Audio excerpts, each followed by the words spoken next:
आप सभी को जय माता दी और स्वागत है आप सबका हमारे चैनल पर। देखिए, आज एक ऐसे विषय पर चर्चा करेंगे जिससे कहीं ना कहीं बहुत अधिक लोग पीड़ित रहते हैं और हर एक के मन में शंका रहती है कहीं ना कहीं कि हमारा न जाने क्या ऐसा कार्य हो गया कि हमारे हर काम बंद हो गए, हमारा कोई कार्य बनता ही नहीं। कई कई बार हम किसी कार्य को करने की कोशिश करते हैं, उसमें कहीं ना कहीं दुनिया भर की अड़चनें आ जाती हैं, या वो एक समझ लीजिए कि कार्य होने के कगार पर होता है, होते होते तुरंत एकदम ऐसा हो जाता है कि एकदम से कोई ऐसा रिप्लाई किसी का आ जाता है कि वो कार्य के लिए मना हो गई, या वो कार्य बनता ही नहीं, या कोई विवाह शादी का कार्य है, सब कार्य होने के बावजूद भी कहीं ना कहीं उसमें अड़चन बन जाती है।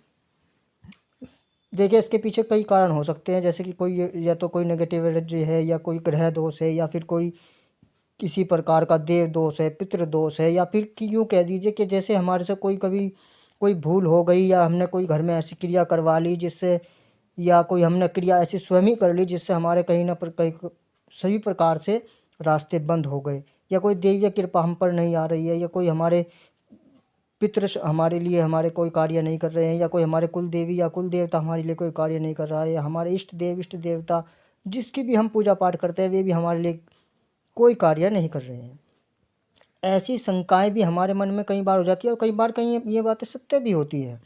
देखिए, हर चीज़ के लिए हम किसी भी चीज़ को नकार नहीं सकते कि हमारे जीवन में ये कारण नहीं हो सकता। सभी कुछ कार्य संभव है, सभी कोई कार्य हो सकते हैं। कोई तंत्र क्रिया करवा दी है या कर दी है, या किसी ने कुछ इसी तरह की समस्या है, या कहीं हम गए, हमारे से वहाँ से हमारे से कोई भूल हो गई, या हमारे कहीं देवी कार्य में कोई भूल हो गई, या हमारे से किसी कार्य कोई हमने ऐसा कर दिया जिसका हमें श्राप भुगतना पड़ रहा है, या हमारे पिछले जन्मों के कर्म बंधन है, या तंत्र क्रिया का हम शिकार हो चुके हैं। हमारे घर की तंत्र क्रिया में क्या है, तंत्र क्रिया में निम्न श्रेणी के सिद्धियों को प्रयोग किया जाता है, और वे अशुद्ध सिद्धियां भी हो सकती हैं, और हमारी शुद्ध सात्विक शक्तियों को वे हमारे घर से बंधन में कर देती है। हमारे घर में सात्विक शक्तियों का वास नहीं होता, क्योंकि जहाँ शुद्ध चीज़ है, भगवान तो शुद्ध है, भगवान तो शुद्ध सात्विक है। आप शुद्ध सात्विक रहेंगे, आपके घर में शुद्ध सात्विकता बनी रहेगी, आपके घर में पॉजिटिव एनर्जी रहेगी, आज आप घर में एक सुगंध का माहौल रहेगा, आपके घर में एक आभा मंडल अच्छा रहेगा, तभी देवी देवताओं का वास भी आपके घर में होकर तभी देवी देवताओं की कृपा भी आप लोग प्राप्त कर पाएंगे। देखिए, हर चीज़ के कारण कहीं ना कहीं दिक्कतें आती हैं। कई बार लगता है कि जीवन एकदम नया बदल सी गया है, सब कुछ कार्य चलते चलते अच्छा चल रहा था, एक साल के अंदर अंदर सब कुछ डाउन होता चला गया। तो ऐसा कई बार किसी क्रिया के कारण या किसी हमारी भूल के कारण भी हो जाता है। अब ज्योतिष शास्त्र की अगर माने, ज्योतिष शास्त्र में इसके कई प्रकार के ग्रह दोष भी हमारे जीवन में आ सकते हैं। कई प्रकार के ग्रह दोष होने के साथ साथ जो कार्य ना बनने की स्थिति आती है, वो उसके लिए चंद्रमा का खराब होना ज्योतिष आचार्य मानते हैं।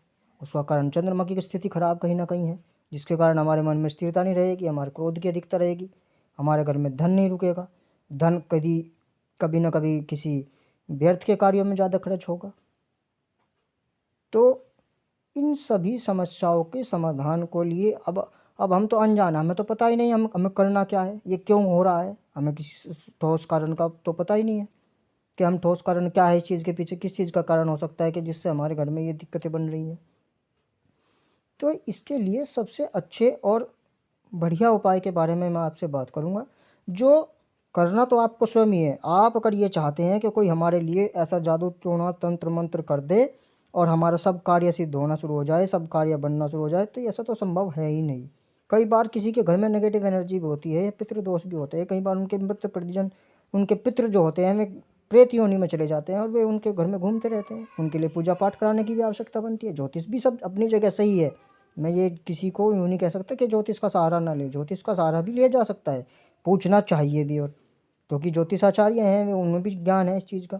तो कई बार ऐसा भी होता है कि हमारे मृत परिजन जो हमारे पितृ हैं वे प्रेत योनि में हैं, और वे हमारे घर में घूमते रहते हैं, वे कहीं भी जाते नहीं, और उनकी मुक्ति नहीं हो पाती है, तो और हमारे कार्य बनते नहीं, हमारे घर में सात्विकता नहीं आती। तो सब कुछ संभव है। खैर, ये तो थी बातें इस तरह की कि हमारे घर में ये कार्य हो रहे हैं, तो कारण क्या क्या हो सकते हैं, ये तो होगी कारणों की बात।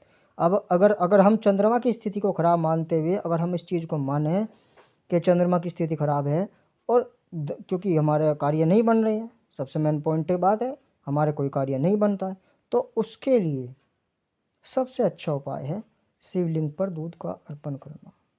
आप डेली नित्य नियम बना लीजिए कि शिवलिंग पर दूध से अभिषेक कीजिए। वो आपकी इच्छा के अनुसार है। आप दूध आधा कप लें, आप 2 चम्मच लें, आप 1 कप लें, वो आपकी इच्छा के अनुसार है। ज़रूरी नहीं है कि वहाँ 1 लीटर दूध ही चाहिएगा आपको, वो आपकी इच्छा। भगवान तो भाव के भूखे हैं, ये पहली भी बात है। भगवान को भक्ति पूजा पाठ चाहिए, इससे अधिक भगवान को किसी चीज़ की आवश्यकता नहीं है। लेकिन जो धार्मिक अनुष्ठान ज्योतिष शास्त्र और वैदिक शास्त्र ने हमें बताए हैं वे भी करने बहुत ज़रूरी हैं। कई बार कोई मंत्र उपाय भी हैं, कई तरह के 3 तरह की मंत्र श्रेणी में बताए गए हमारे, वैदिक मंत्र, तांत्रिक मंत्र और साबर मंत्र। इन सब चीज़ों से बहुत ही अच्छा आपको लाभ भी मिलेगा। अब चलते हैं मेन बात की तरफ। मेन बात में आती है कि जब कोई उपाय कार्य नहीं कर रहा हो, जब कोई काम बन ही नहीं रहा हो, तब क्या करें।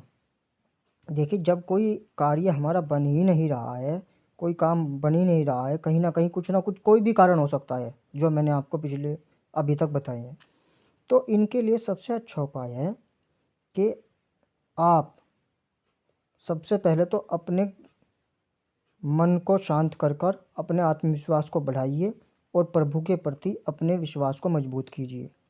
दूसरा, जब आपको इस कार्य को करने के लिए सात्विक स्वच्छ और घर में भी सात्विक स्वच्छता रहेगी, तभी ये कार्य आपका संपन्न होगा और तभी ये उपाय आपके लिए कार्य करेगा। करना क्या है, देखिए, इसमें आपको करना है हनुमान जी के बहुत ही शक्तिशाली पाठ का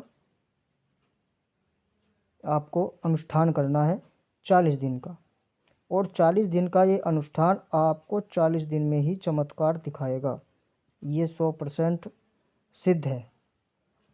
क्या है वो है आपको करना है बजरंग बाण का पाठ। कैसे करना है, पूरी बात सुनना, समझना, और कब तक करना है, किस समय करना है, सारी बात जान लीजिए। देखिए, बजरंग बाण का पाठ हो सके तो शुरुआत इसकी मंगलवार से कीजिए। यदि मंगलवार तक का भी समय आपके पास नहीं है तो पहले ही शुरू कर दीजिए। मंगलवार के दिन से आप पाठ प्रारंभ करिए। समय आप अपनी सुविधा अनुसार निश्चित कर लीजिए, सुबह का या शाम का। जिस समय एक दिन करेंगे पहले दिन, उसी दिन आपको करना है।